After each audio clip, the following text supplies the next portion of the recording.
Hi taste of your ചോയ്സിലേക്ക് എല്ലാവർക്കും വീണ്ടും സ്വാഗതം. ഇന്നത്തെ റെസിപ്പി റെസ്റ്റോറൻറ്റിലൊക്കെ പോയി എല്ലാവരും കഴിക്കുന്ന എല്ലാവർക്കും ഇഷ്ടപ്പെട്ട ഒരു റെസിപ്പിയാണ് ഗാർലിക് നാന്. എങ്ങനെയാണിത് നമുക്ക് പെട്ടെന്ന് വീട്ടിൽ തയ്യാറാക്കുന്നത് നമുക്കൊന്ന് കണ്ടു നോക്കാം. ബ്രേക്ക്ഫാസ്റ്റിനായാലും അതുപോലെ തന്നെ ഡിന്നറിനൊക്കെ ഉണ്ടാക്കി കഴിക്കാൻ പറ്റുന്ന നല്ല സൂപ്പർ ടേസ്റ്റ് ആയിട്ടുള്ള ഒരു റെസിപ്പി തന്നെയാണ് നാന്. അപ്പം ഇതുവരെ തയ്യാറാക്കി നോക്കാത്തവർ ഈ വീഡിയോ ഫുള്ളായിട്ട് കാണുക. അപ്പോൾ ഇതെങ്ങനെ റെഡിയാക്കുന്നത് നമുക്കൊന്ന് കണ്ടു നോക്കാം.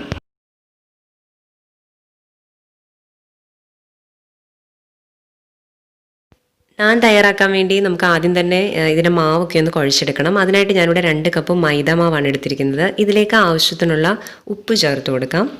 കൂടെ തന്നെ 2 ടേബിൾ സ്പൂൺ പഞ്ചസാര കൂടി ചേർത്ത് കൊടുക്കാം.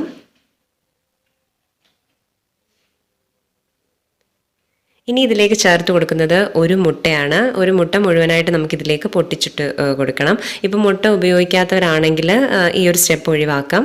കുറച്ച് അതായത് നമ്മൾ എടുക്കുന്ന മാവിന് കുറച്ച് ടേസ്റ്റും അതുപോലെ തന്നെ കുറച്ച് സോഫ്റ്റൊക്കെ ആവാൻ വേണ്ടിയാണ് മുട്ട ചേർത്ത് കൊടുക്കുന്നത്. പിന്നെ ഇതിലേക്ക് ചേർക്കുന്നത് 2 ടേബിൾ സ്പൂൺ തൈരാണ്.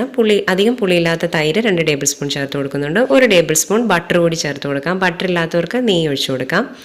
പിന്നെ ഞാൻ ഇതിലേക്ക് ചേർക്കുന്നത് ഒരു 1/4 ടീസ്പൂണോളം ഈസ്റ്റാണ്. നമ്മുടെ ഈ മാവൊന്ന് പൊങ്ങി വരാൻ വേണ്ടിയാണ് ഈസ്റ്റ് ചേർക്കുന്നത്. ആദ്യം നമുക്ക് മൊത്തത്തിലൊന്ന് മിക്സ് ചെയ്ത് കൊടുക്കാം. ഇനി ഇത് നമ്മൾ കുറേശ്ശെ വെള്ളം ഒഴിച്ചിട്ട് ഒരു ചപ്പാത്തിക്കൊക്കെ മാവ് കുഴയ്ക്കുന്ന രീതിയിൽ ഒന്ന് കുഴച്ചെടുക്കുക.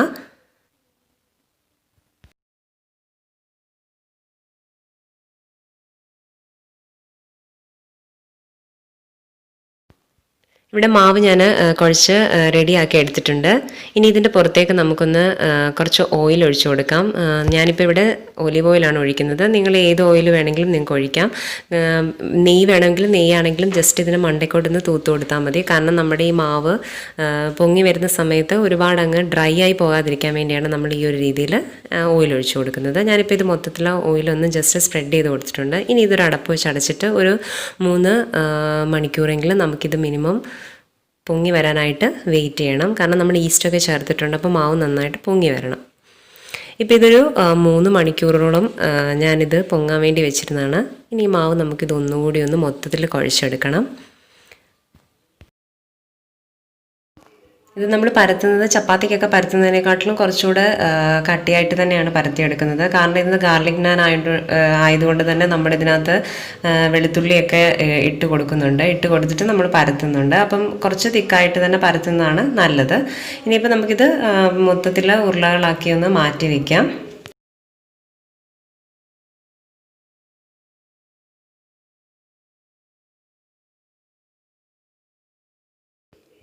ഇനി ഇത് നമുക്ക് പരത്തിയെടുക്കാം. കല്ലിലേക്ക് കുറച്ച് മാവ് ഇട്ട് കൊടുത്തതിന് ശേഷം ഇത് നന്നായിട്ട് പരത്തി കൊടുക്കണം. പരത്തുന്ന സമയം എന്ന് പറഞ്ഞാൽ നമ്മൾ റൗണ്ട് ഷേപ്പിലൊന്നുമല്ല, ഞാൻ കുറച്ച് നീളത്തിലാണ് പരത്തിയെടുക്കുന്നത്. ഒരു ഓവൽ ഷേപ്പ് എന്നൊക്കെ പറയാം, ആ ഒരു രീതിയിലാണ് നമ്മൾ പരത്തിയെടുക്കുന്നത്. നിങ്ങൾക്ക് വേണമെങ്കിൽ ഇത് മടക്കിയൊക്കെ വെച്ചിട്ട് പരത്തിയെടുക്കാം. ഞാനിപ്പോൾ ഏതായാലും ഈ ഒരു മെത്തേഡ് മാത്രമേ ഇതിനകത്ത് കാണിച്ചിട്ടുള്ളൂ. വേറെ മെത്തേഡിൽ നമുക്കിത് പരത്തിയെടുക്കാം. കൈവച്ച് തന്നെ ജസ്റ്റ് വേണമെങ്കിൽ ഒന്ന് വലിച്ചു കൊടുത്താലും അതേ രീതിയിലേക്ക് ഇങ്ങനെ വലിഞ്ഞു വരും, മൈദ ആയതുകൊണ്ട് തന്നെ. ഇതേപോലെ ഒന്നങ്ങ് പരത്തി കൊടുക്കുക. നീളത്തിൽ തന്നെ ഇതേ ഷേപ്പിലങ്ങ് പരത്തി കൊടുക്കുക. കുറച്ച് ഒന്ന് പരത്തിയതിന് ശേഷം നമ്മളിതിലേക്ക് വെളുത്തുള്ളി അതുപോലെ തന്നെ മല്ലിയിലൊക്കെ ചേർത്ത് കൊടുക്കുന്നുണ്ട്. ഇത് നമുക്കൊന്ന് പരത്തി കൊടുക്കാം. ഒരുപാട് അങ്ങ് പ്രസ് ചെയ്ത് കട്ടി കുറയ്ക്കാതെ വേണം പരത്തിയെടുക്കാൻ. ഇപ്പോൾ ഈ ഒരു സമയത്ത് ഞാനിതിലേക്ക് പൊടിയായിട്ട് അരിഞ്ഞു വെച്ചിരിക്കുന്ന വെളുത്തുള്ളിയാണ്, അത് നമുക്കൊന്ന് ഇട്ട് കൊടുക്കാം.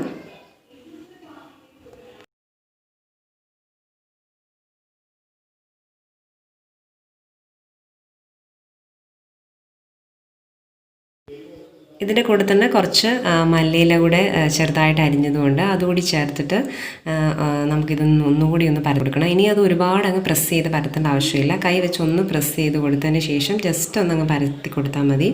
ഒരുപാട് പരത്തുന്ന സമയത്ത് അതങ്ങ് ഒരുപാട് തിന്നായിപ്പോവും. അപ്പോൾ ഈ ഒരു രീതിയിൽ തന്നെ മതി നമുക്ക്.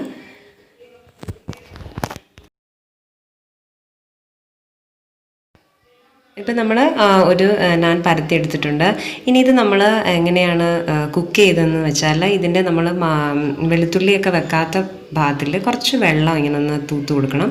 ഞാനിതിപ്പം കുക്കറിലാണ് വെച്ചിട്ടാണ് നമ്മളിത് കുക്ക് ചെയ്തെടുക്കുന്നത്. എങ്ങനെയാണെന്ന് കാണിച്ചാൽ ഇപ്പോൾ ഈ ഒരു സൈഡിലായിട്ട് നമ്മൾ വെളുത്തുള്ളി വെച്ചതിൻ്റെ ഓപ്പോസിറ്റ് സൈഡായിട്ട് കുറച്ച് വെള്ളം വെച്ച് കൊടുക്കുക.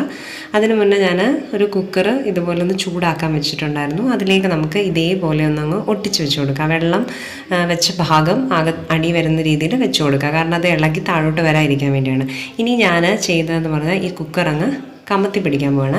ഈ രീതിയിൽ നമ്മൾ കുക്ക് ചെയ്യുന്ന സമയത്ത് നമുക്കൊരു നാനൊക്കെ ചുട്ടെടുത്ത ഒരു രീതിയിൽ നമുക്ക് കിട്ടുന്നത്. നമ്മൾ റെസ്റ്റോറൻറ്റിലൊക്കെ പോകുമ്പോൾ ഈ ഒരു സ്റ്റൈലിലാണ് നമുക്ക് കുക്ക് ചെയ്ത് കിട്ടുന്നത്. അപ്പോൾ തീ അതിലേക്ക് കിട്ടുന്ന രീതിയിൽ മാറ്റി മാറ്റി വെച്ച് കൊടുത്തിട്ട് ആ ഒരു ഭാഗം നമ്മൾ വേവിച്ചെടുക്കുക ചെയ്യുന്നത്. നിങ്ങൾക്ക് നോർമൽ ചപ്പാത്തി പരത്തുന്ന രീതിയിൽ തന്നെ ഇത് ചെയ്തെടുക്കാം. ഇതേപോലെ തന്നെ ചപ്പാത്തി കല്ലിലൊക്കെ വെച്ചിട്ട് ഇങ്ങനെ എടുക്കുന്ന സമയത്തെന്ന് പറഞ്ഞു കഴിഞ്ഞാൽ ഒരു ചുട്ടെടുത്ത ഒരു ടേസ്റ്റാണ് നമുക്ക് കിട്ടുന്നത്. ഇപ്പോൾ നിങ്ങൾക്ക് കാണാൻ പറ്റുന്നുണ്ടാവും, പുറമൊക്കെ നന്നായിട്ട് മുരിഞ്ഞ് വരുന്നുണ്ട്. ജസ്റ്റ് ഒന്ന് തട്ടിക്കൊടുത്താൽ ഇനി ഇത് ഇളകി ഇങ്ങി പോരും. ഇപ്പോൾ ഈ ഒരു സമയത്ത് ഞാനിതിൻ്റെ പുറത്തേക്ക് കുറച്ച് ബട്ടർ തേച്ച് കൊടുക്കുകയാണ്. ആ ഒരു ടേസ്റ്റൊക്കെ കിട്ടാൻ വേണ്ടി. ബട്ടർ കയ്യിലില്ലാത്തവർ നെയ്യാണെങ്കിലും തേച്ച് കൊടുത്താൽ മതി ഈ ഒരു സമയത്ത്.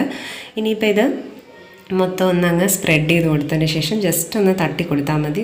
ഇതിപ്പോൾ ഇളകി വരുന്നുണ്ട്, കണ്ടോ, ഇതേപോലെ ഇളകി വരുന്നുണ്ട്. അപ്പുറ സൈഡ് നിങ്ങൾക്ക് കാണാൻ പറ്റുന്നുണ്ടാവും, നന്നായിട്ട് ഒരു മുരിഞ്ഞ് വന്നിട്ടുണ്ട്. ഈ ഒരു രീതിയിലാണ് നമുക്ക് കിട്ടേണ്ടത്. അങ്ങനെ നമ്മുടെ ഒരു നാൻ റെഡി ആയിട്ടുണ്ട്. ഇനി നമുക്ക് ബാക്കി ഇതുപോലെ തന്നെ പരത്തി ചുട്ടെടുക്കാം.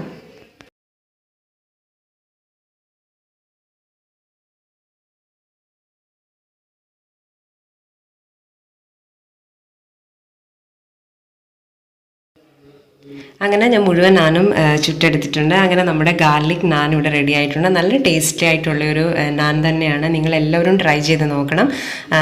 ഇതേപോലെ എല്ലാവർക്കും ട്രൈ ചെയ്ത് നോക്കാൻ പറ്റും. കുക്കറിൽ ഇതുപോലെ വെച്ച് ചെയ്യാൻ പറ്റാത്തവരാണെങ്കിൽ കുഴിയുള്ള ഒരു തവയ്ക്കകത്ത് വെച്ചിട്ട് ഇതുപോലെ ഒന്ന് കമഴ്ത്തി വെച്ച് കൊടുത്താൽ മതി.